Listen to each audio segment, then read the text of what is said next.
ယေရှုသည်ဗိမာန်တော်မှထွက်ကြတော်မူသည်ရှိသောတပည့်တော်တို့သည်ဗိမာန်တော်၏တိုက်ဆောင်များကိုပြခြင်းကအထံတော်သို့ချီးကပ်ကြ၏ယေရှုကလည်းဤအရာအလုံးစုံကိုသင်တို့သည်မြင်ကြသည်မဟုတ်လော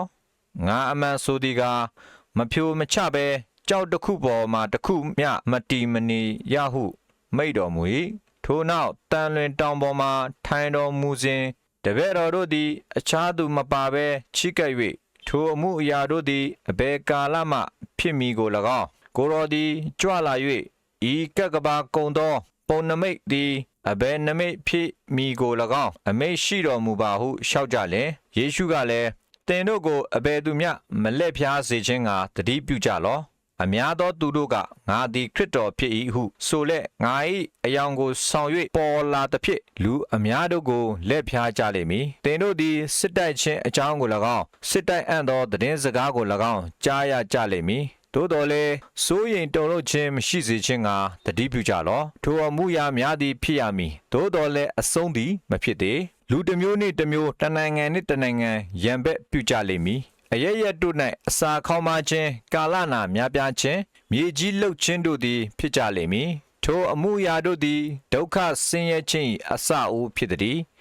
ထိုကာလ၌လူများတို့သည်တင်တို့ကိုညှင်းဆဲခြင်းအသေးသက်ခြင်းကိုခံစေခြင်းကအနံ့ကြလိမ့်မည်ငါဤနာမကြောင့်လည်းခတ်သိမ်းသောလူမျိုးတို့သည်တင်တို့ကိုမုန်းကြလိမ့်မည်ထိုကာလ၌အများသောသူတို့သည်ဖောက်ပြန်ခြင်းသို့ရောက်၍အချင်းချင်းတယောက်ကိုတယောက်အပ်ကြလိမ့်မည်အချင်းချင်းမုန်းကြလိမ့်မည်မိစ္ဆာပရောဖက်အများတို့သည်ပေါ်လာ၍လူအများတို့ကိုလက်ဖျားကြလိမ့်မည်မတရားသောအမှုတို့သည်များပြားသဖြင့်အများသောသူတို့၏ချစ်ချင်းမေတ္တာသည်ခေါင်းပါလိမ့်မည်အကျဉ်သူသည်အဆုံးတိုင်အောင်တည်ကြည်၏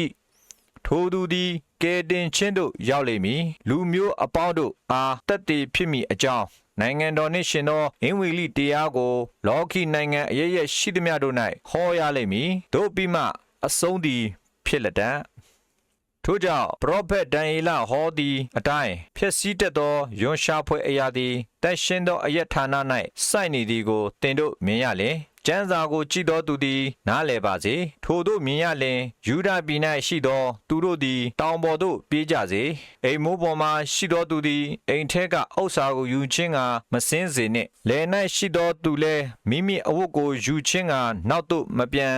စေနှင့်ထိုနေ့ရက်၌ကိုယ်ဝန်ဆောင်သောမိမနှင့်နို့ဆွတငယ်ရှိသောမိမတို့သည်အလွန်ခက်ကြလိမ့်မည်တင်တို့ပြေးရသောအချိန်သည်ဆောင်းကာလ၌မကျဥပုံနေ့၌လည်းမကြမိအကြောင်းဆုတောင်းကြလော့အကြောင်းမူကားကဘာဦးမှဆ၍ယခုတိုင်အောင်မဖြစ်စဘူးနောက်၌လည်းမဖြစ်လက်တန့်သောကြီးစွာသောဒုက္ခသည်ထိုကာလ၌ဖြစ်လိမ့်မည်ထိုကာလတာရှည်လင်အဘယ်သူမျှမလွတ်နိုင်ရာရွေးချယ်သောသူတို့အဖို့လို့ငါထိုကာလသည်တိုလိမ့်မည်ထိုအခါသူတစ်ပါးကဤရက်၌ခရစ်တော်ရှိသည်ထိုအရက်၌ရှိသည်ဟုဆိုတော်လဲမယုံကြနှင့်အကြောင်းမူကားခရစ်တော်၏အယောင်ကိုဆောင်တော်သူနှင့်မိစ္ဆာပရောဖက်တို့သည်ပေါ်လာ၍ရွေးချယ်သောသူတို့ကိုပင်လက်ဖျားနိုင်လင်လက်ဖျားလောက်အောင်ကြီးစွာသောနမိတ်လက္ခဏာအံ့ဖွယ်သောအမှုတို့ကိုပြုကြလိမ့်မည်ထိုအကြောင်းအရာတို့ကိုငါပြောနှင့်ပြီထိုကြောင့်သူတို့ကခရစ်တော်သည်တော၌ရှိသည်ဟုဆိုတော်လဲမထွက်မသွားကြနှင့်တိုက်ခန်း၌ရှိသည်ဟုဆိုတော်လဲမယုံကြနှင့်လက်စစ်သည်အရှိမပြည့်၍အနောက်တိုင်အောင်ထွန်းလင်းတဲ့ကဲ့သို့လူသားသည်ကြွလာတော်မူလက်အသေးကောင်ရှိရာ၌ရွှေလင်းသားတို့သည်စုဝေးကြလက်တံထိုကာလ၏ဒုက္ခဆင်းရဲခြင်းနောက်ရုတ်ခနဲနေသည်မှိုက်လိမ့်မည်လာသည်အယောင်ကိုမပေးကျဲတို့သည်ကောင်းကင်မှကြလိမ့်မည်ကောင်းကင်တကိုးတို့သည်တုန်လှုပ်ကြလိမ့်မည်ထိုအခါလူသား၏နမိတ်လက္ခဏာသည်ကောင်းကင်၌ထင်ရှားလိမ့်မည်မြေကြီးပေါ်မှလူအပေါင်းတို့သည်ငိုကြွေးမိတမ်းကြ၍လူသားသည်ကြီးစွာသောဘုံတကူအာနုဘော်ကိုဆောင်လက်မိုးတိမ်ကိုစီး၍ကြွလာတော်မူသည်ကိုမြင်ရကြလိမ့်မည်လူသားသည်မိမိတမန်တို့ကိုဆေလွတ်၍တဘိုးခရာကိုပြင်းစွာမုတ်စေတော်မူသဖြင့်သူတို့သည်ရွေးချယ်တော်မူသောသူတို့ကိုအရက်လေးမျက်နှာကောင်းကင်အောက်ထက်ဝန်းကျင်ကိုမှခေါ်၍စုယုံကြလက်တံ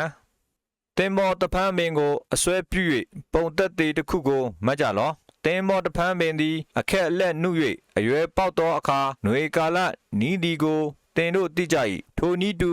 ထိုအကြောင်းအရာအလုံးစုံတို့ကိုမြင်ရလျင်လူသားသည်တကားဝတိုင်အောင်အနီးသို့ရောက်တော်မူသည်ကိုသိမှတ်ကြလော့ငါအမှန်ဆိုသည်ကယခုဖြစ်သောလူများမကုန်မီထိုအကြောင်းအရာအလုံးစုံတို့သည်ဖြစ်ကြလိမ့်မည်ကောင်းကင်နှင့်မြေကြီးမတည်တော်လဲငါစကားတည်လိမ့်မည်ထိုအချိန်နာရီကိုကအဘယ်သူမျှမသိကောင်းကင်တမန်မသိငါခမဲတော်တစ်ပါးတည်းသာတည်တော်မူ၏လူသားသည်ကြွလာသောအခါနောအေလက်ထက်၌ဖြစ်တဲ့ကဲ့သို့ဖြစ်လိမ့်မည်ရေလွှမ်းမိုးခြင်းမဖြစ်မီကာလ၌နောအေသည်သင်္ဘောထဲသို့ဝင်သောနေ့တိုင်အောင်လူများတို့သည်စားတောက်လက်ထိမ်းများဆုံးဘက်လက်နေ၍ရေလွှမ်းမိုးခြင်းရောက်သဖြင့်လူခတ်သိန်းတို့ကိုတုတ်တင်ပယ်ရှင်းသည့်တိုင်အောင်တတိမဲ့နေကြသည်နိတူလူသားကြွလာသောအခါ၌ဖြစ်လိမ့်မည်ထိုအခါလယ်၌ရှိသောသူနှစ်ယောက်တို့တွင်တယောက်ကိုသိမ်းယူ၍တယောက်မူကားနေရလက်တံကျိတ်ဆုံကျိတ်သောသူနှစ်ယောက်တို့တွင်တယောက်ကိုသိမ်းယူ၍တယောက်မူကားနေရလက်တံသင်တို့ရှင်သည်အဘယ်အချိန်နာရီ၌ရောက်လာမည်ကိုသင်တို့မသိသောကြောင့်စောင့်နေကြလော့တခိုးလာမည်အချိန်နာရီကိုအိမ်ရှင်သိရလျင်မိမိအိမ်ကိုမထွင်းမဖောက်စေခြင်းကစောင့်နေလိမ့်မည်ကိုသင်တို့သိကြ၏ထို့ကြောင့်သင်တို့သည်ပြင်ဆင်လက်နေကြလော့အကြောင်းမူကားသင်တို့မထင်မမှတ်သောအချိန်နာရီ၌လူသားသည်ကြွလာလိမ့်မည်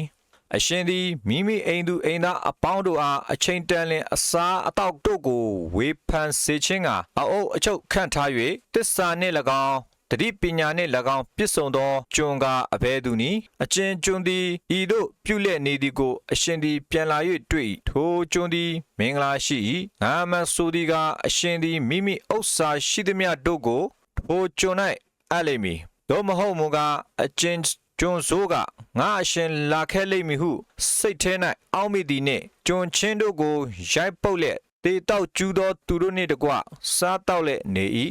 ထိုကျွန်မကြည့်မမျောသောနေ့ရက်မကြားမသိသောအချိန်နာရီ၌သခင်သည်ရောက်လာလျင်ထိုကျွန်ကိုပြင်းပြစွာကွက်မြက်ဆုံးမ၍ငိုကြွေးခြင်းအန်သွားခဲကြိတ်ခြင်းရှိရာအရ၌လွတ်သောသူတို့နှင့်တကွနေရာကြလတံ